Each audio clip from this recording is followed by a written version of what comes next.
तो आज के इस विस्तृत विश्लेषण में हम वेस्ट एशिया यानी मध्य पूर्व के उस भू राजनीतिक भूकंप की बात करेंगे जिसने रातों रात दुनिया की तस्वीर बदल दी है। हाँ, और हमारे पास आज जो मुख्य स्रोत है वो 4 मार्च 2026 को पसमानदा डेमोक्रेसी वेबसाइट पर पब्लिश हुआ एक बहुत अहम लेख है। बिल्कुल, इसे आरिफ अजीज ने पोस्ट किया है और इसके लेखक अब्दुल्ला मंजूर हैं। लेख का शीर्षक है खामेनेई के बाद का ईरान, रिजीम चेंज के पश्चिमी भ्रम और सैन्य तंत्र की उभरती चुनौती। इस चर्चा में आगे बढ़ने से पहले मैं कहूंगी कि एक बुनियादी बात स्पष्ट करना बहुत जरूरी है। हाँ बिल्कुल, क्योंकि ये विषय बेहद संवेदनशील है और इसमें कई देशों की भू राजनीति शामिल है। सही कहा। इसलिए हमारा उद्देश्य किसी भी विचारधारा, गुट या देश का समर्थन या विरोध करना नहीं है। एकदम सही। हम सिर्फ लेख में दिए गए तथ्यों और विचारों को पूरे निष्पक्षता के साथ सामने रख रहे हैं ताकि एक संतुलित समझ बन सके। और हमारा असल मिशन आज इस पूरी घटना की परतों को खोलना है। हम उस हमले का विश्लेषण करेंगे जिसमें ईरान के सर्वोच्च नेता अयातुल्ला अली खामेनेई और शीर्ष सैन्य कमांडरों की हत्या हुई। और इसके बाद ईरान के भविष्य को लेकर पश्चिमी देशों के जो भ्रम है और जो जमीनी हकीकत है उसे भी समझना बहुत जरूरी है। बिल्कुल, जो लोग दुनिया की बदलती राजनीति, युद्ध के नए तरीकों और सत्ता के खेल को गहराई से समझना चाहते हैं उनके लिए ये चर्चा बहुत दिलचस्प होने वाली है। हाँ, और वो भी बिना किसी सूचनाओं के भारी बोझ के। तो चलिए फिर इस पूरे मामले की परतें खोलते हैं। उस रात की बात करते हैं जिसने इतिहास की दिशा मोड़ दी। वो हमले जिनके आंकड़े सच में रोंगटे खड़े कर देने वाले हैं। हाँ, लेख में अमेरिका के ऑपरेशन एपिक फ्यूरी और इजराइल के ऑपरेशन लायंस रोर का जो ब्यौरा दिया गया है वो अभूतपूर्व है। लगभग 200 अत्याधुनिक लड़ाकू विमान और 1200 से ज्यादा मिसाइलें। सोचिए, 1200 मिसाइलें। इस हमले की व्यापकता का अंदाजा इसी बात से लगाया जा सकता है कि ईरान के 31 में से 24 प्रांत सीधे इस हमले की चपेट में आ गए। बिल्कुल, और दशकों की मेहनत से बनाए गए ईरान के जो प्रमुख परमाणु ठिकाने थे वो मलबे के ढेर में बदल गए। लेकिन इमारतों से भी बड़ा जो नुकसान हुआ वो था नेतृत्व का सफाया। हाँ, इस हमले में जो लोग मारे गए उनकी सूची देखना स्थिति की गंभीरता को समझाता है। सर्वोच्च नेता अयातुल्ला खामेनेई के अलावा इस हमले में सशस्त्र बलों के chief of staff Syed Abdul Rahim Mousavi मारे गए और रक्षा मंत्री अजीज नासिरजादे, रक्षा परिषद के सचिव अली शामखानी और IRGC यानी जो उनकी इस्लामिक रेवोल्यूशनरी गार्ड कॉर्प्स है उसके जमीनी बलों के कमांडर मोहम्मद पाकपुर भी मारे गए। यहाँ सबसे हैरान करने वाली बात यह है कि ये महज कुछ व्यक्तियों की हत्या नहीं थी। बिल्कुल नहीं, ये उस पूरे ढांचे को जिसे एक्सेस ऑफ रेजिस्टेंस या प्रतिरोध की धुरी कहा जाता है उसे एक ही झटके में पंगु बनाने का अभियान था जो पिछले 4 दशकों से मध्य पूर्व की राजनीति तय कर रहा था। सही कहा। लेबनान, सीरिया, इराक और यमन तक उनकी धाक थी।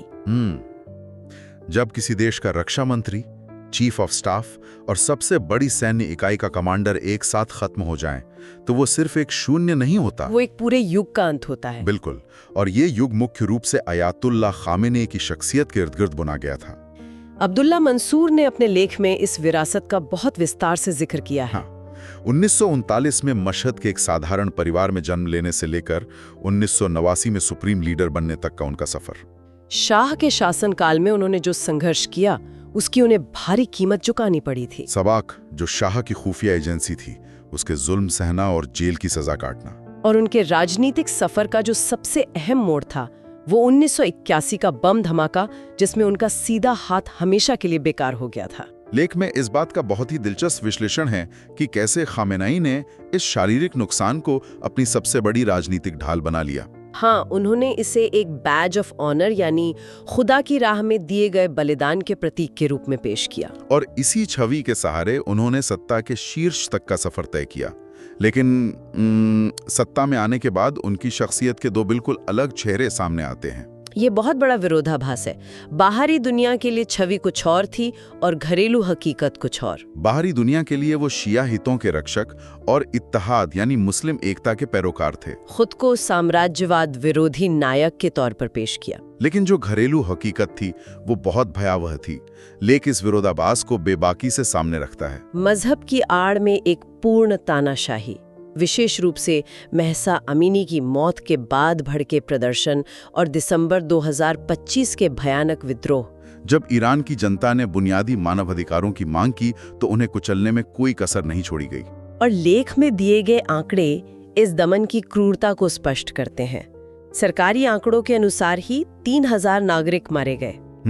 जबकि अंतर्राष्ट्रीय संस्थाओं का अनुमान है कि ये संख्या 20,000 से ज्यादा है। इंटरनेट को पूरी तरह से बंद कर देना और सार्वजनिक फांसी देना इस शासन की पहचान बन गया था। जो नेता अंतर्राष्ट्रीय मंचों पर न्याय की बात करता था, उसी के राज में देश की जनता वैचारिक गुलामी की जंजीरों में जकड़ी हुई थी। तो ये एक ऐसा परिदृश्य है जहां घरेलू मोर्चे पर जनता बागी हो रही थी और अंतर्राष्ट्रीय मोर्चे पर नेतृत्व का सफाया हो गया। तो इस सब का अर्थ क्या है? मतलब इस अभूतपूर्व हमले के बाद ईरान की प्रतिक्रिया क्या रही? ईरान ने जवाबी कार्रवाई की।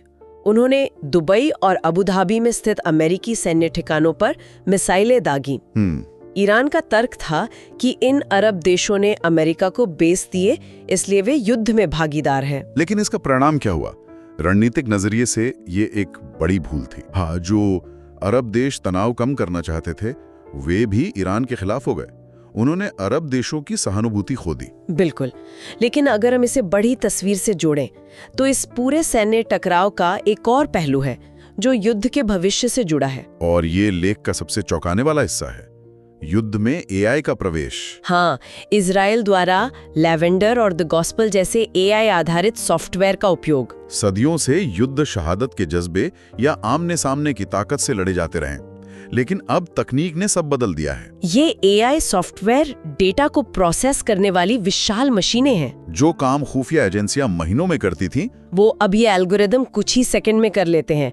व्हाट्सएप मैसेज, फोन की लोकेशन, सैटेलाइट इमेजरी, सब एक साथ प्रोसेस होता है। और अगले ही पल वहां एक सटीक मिसाइल आकर गिरती है। इस मशीनी सटीकता के सामने ईरान के लाखों के पारंपरिक सेना बेबस नजर आई। जब आपका दुश्मन इंसान नहीं सॉफ्टवेयर हो तो पारंपरिक रणनीतियां काम नहीं आती। और इसी बेतहाशा तकनीकी ताकत के सामने ईरान अकेला पड़ गया। ये एक बहुत बड़ा सवाल है। जब ईरान पर इतना बड़ा हमला हुआ तो उसके दोस्त कहाँ थे? अंतर्राष्ट्रीय मंचों पर हमेशा साथ खड़े होने का दावा करने वाले रूस और चीन की खामोशी ये कूटनीति की दुनिया के यथार्थवाद को बेनकाब करती है। अगर रूस की बात करें तो वो यूक्रेन के युद्ध में इस कदर फंसा है कि वो तेहरान की मदद के लिए सैन्य शक्ति खर्च नहीं कर सकता। रूस की मजबूरी तो समझ आती है, लेकिन चीन का पीछे हटना मुझे हैरान करता है। चीन ने अमेरिका से सीधे टकराव के बजाय अपने ऊर्जा हितों को तरजीह दी। हाँ, तेल की निर्बाध आपूर्ति और अपनी अर्थव्यवस्था को बचाना उनके लिए ज्यादा जरूरी था। इससे आज की भू राजनीति का एक कड़वा सबक मिलता है कि शक्ति ही एकमात्र सत्य है। गठबंधन तभी तक काम करते हैं जब तक बड़े देशों के व्यापारिक हितों को नुकसान ना पहुंचे। बिल्कुल, लेकिन इसी कड़वे सत्य के बीच लेख पश्चिमी देशों के एक भ्रम की ओर भी इशारा करता है। यहाँ पर यह बात बहुत ही दिलचस्प हो जाती है। क्या खामेनेई के बाद पश्चिमी देशों का सत्ता परिवर्तन या रिजीम चेंज का सपना सच होगा? पश्चिमी देशों को लगता है कि वेनेजुएला मॉडल ईरान में भी काम कर जाएगा, यानी एक नेता को हटाकर किसी सुधारवादी को सत्ता सौंप देना। लेकिन लेख स्पष्ट करता है कि ये सोच कितनी खोखली है। ईरान की सत्ता अब केवल मौलवियों के हाथ में नहीं है। तो फिर असली कंट्रोल किसके पास है? वो ताकत है IRGC, Islamic revolutionary guard corps. और इसे केवल एक सेना समझना बहुत बड़ी भूल होगी। बिल्कुल, IRGC अब एक विशाल राजनीतिक और आर्थिक कॉर्पोरेट तंत्र बन चुकी है। देश का तेल निर्यात हो, सरकारी अनुबंध हो, सब उनके सीधे नियंत्रण में है। उनके पास बंदूक भी है और तिजोरी की चाबी भी।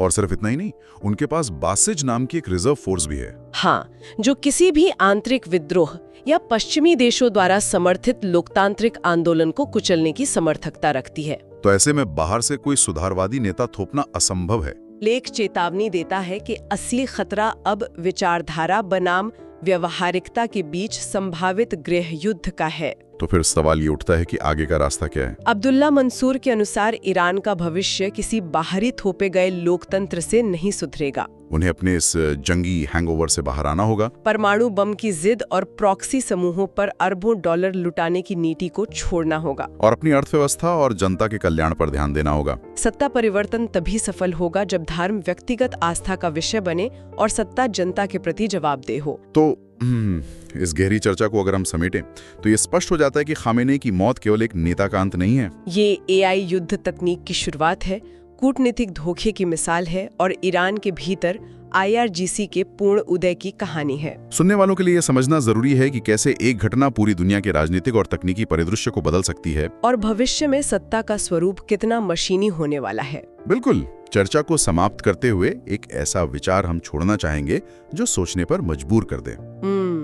जब लैवेंडर और द गॉस्पेल जैसे आर्टिफिशियल इंटेलिजेंस ये तय करने लगे कि युद्ध कैसे लड़ा जाएगा और जब किसी देश का पूरा ढांचा केवल एक सैन्य कॉरपोरेशन के हाथ में आ जाए, तो क्या आधुनिक दुनिया में एक सच्चे जन आधारित लोकतंत्र के उदय की कोई गुंजाइश बचती है, या तकनीक और सैन्य बल हमेशा जनता की आवाज को खामोश कर देंगे? इस पर जरूर विचार किया जाना चाहिए। बिल्कुल।